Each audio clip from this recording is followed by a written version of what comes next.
xarunta dayactirka kutubta quraanka kariimka ee umaatul khayrdoon ee ku taala magaalada Burco oo ah xarun ay fikirkeeda iyo hirgelinteeda ay lahaayeen qaar ka mid ah haweenka ku nool gobolka Togdheer ayaa maanta markii labaad fuliyay olole ay ku gubayaan kutubta quraanka kariimka ee ku dhex dayacan masaajidada iyo xaafadaha kala duwan ee ku yaala magaalada Burco sidoo kalena waxa ay dayactir ku sameeyeen in ka badan 2,000 oo kutub haddaba gudoomiyaha xarunta dayactirka kutubta quraanka kariimka umaatul khayrdoon Asmay Yuusuf Cismaan ayaa ka warbixisay qaabka ay u dayactiraan kutubtani. xarunta guud ee umaatul khayrdoon dayactirka daryeelista wacyigelinta iyo weynaynta kutubta quraanka kariimka ah waxa aasaasay sida magacoodaba ku cad hooyooyin markaa khayrdoona waxa la aasaasay bishii koobtanaad kowdeedii 2020 maanta oo ay markaa taariikhdu tahay 17 bishii 6 Juun 2021 Allah subhanahu wa ta'ala wuxuu noo suuro geliyay anagoo markastaba Allah subhanahu wa ta'ala u mahadnaqayna inaan mar labaad markaa ay noo fusho hawshayadii markaa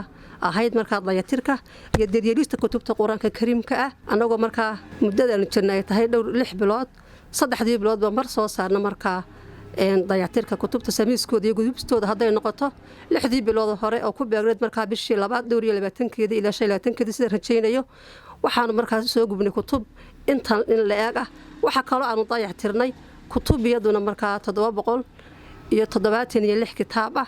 hadda waxaan noo dayactiran oo marshafka noo saaran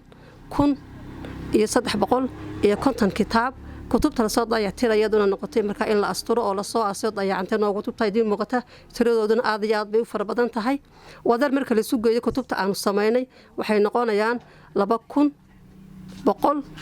iyo dhowr iyo 50 kitaab sida rajeynaya ay noqonayaan waxa kale Allah subhanahu wa ta'ala uu noo suuro geliyay maanta inaanu sameysano aanu u sameeyna halkii kutubta lagu dayactiri lahaa oo ah markaa meel bermiya barkadii kutubta lagu gubaayay iyo godkii kutubta lagu aasaayay xaydaabkii aanu soo xidhnay Allah subhanahu wa ta'ala ayaa noo suuro geliyay markii hore laakiin waxaan ku aasnay meel markaa aan bermiyeena temporary aan ku gubnay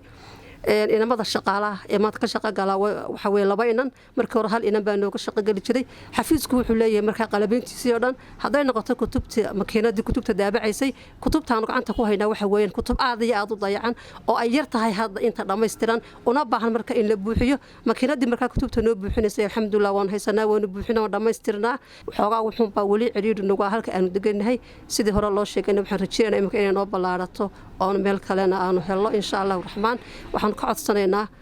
culimada iyo markaa dhammaanba dadyoga muslimiinta muxsanaadka ah inay markaa garab iyo gaashaan baa nagu siiyaan qaar ka mid ah culimada gobolka Togdheer oo iyaguna halkaasi ka hadlay ayaa bulshada gobolka Togdheer ugu baaqay inay ka qayb qaataan dayactirka kutubtani waxa muuqanaysa meeshan hawl weyn inay taalo runtii oo qofku markuu soo galo uu sii dareemi karaa inta kale waa ku maqal kitaabka quraanka ah haduu inagu dhex dayacmana Ilaahay subhanahu wa ta'ala xaalkeena ha sahlo xaruntan in la ihtimaamo aad iyo aad looga warhayo oo loo gurmado oo la soo booqdo ugu yaraan bal sida jawiga iyo dareenka loola wadaago qof walbana uu ka qayb qaato wixii uu ka tari karo hablaha iyo dumarka u kacay runtii arrintaas aad iyo aad baan ugu bogaadinayaa waana soo dhaweynaynaa in lagala qayb qaato iyo in lagu ilaaliyo iyo in loogu duceeyo iyo in lagu isu garab taagana runtii way mudan yihiin annaga ka culimo ahaan qof waliba intuu awoodayo iyo awoodiisa waa laga qayb qaadanayaa waa aragtaan bal meesha aynu joogno qolka yar kooban bal inta kitaab go'an oo bac laga soo buuxiyay ku jira arkaysaan maxaa u maleynaysaan masaajidada inta in laga ku dayacan malcaamada inta in laga ku dayacan guriyaha inta in laga ku dayacan waxaan isleeyahay haddii aynaan arrintaas culayska ay leedahay dareeminka bulshahan khatar weyn baa inaga iman karta waxaan kala shaqeyn doonaa insha Allah sidee u heli lahaayeen agab kasto oo ay isticmaalayaan oo kala duwan oo galaya kitaabka iyo kriyoolidiisa Shaakir Cabdiraxmaan Axmed telefishinka Saab Burco qoonmaal islaam iyo fatwa ma qabtaa weydiimo diini ah ma doonaysaa moobilkaaga inaad ka barato casharo diini ah oo af Soomaaliya islaam iyo fatwa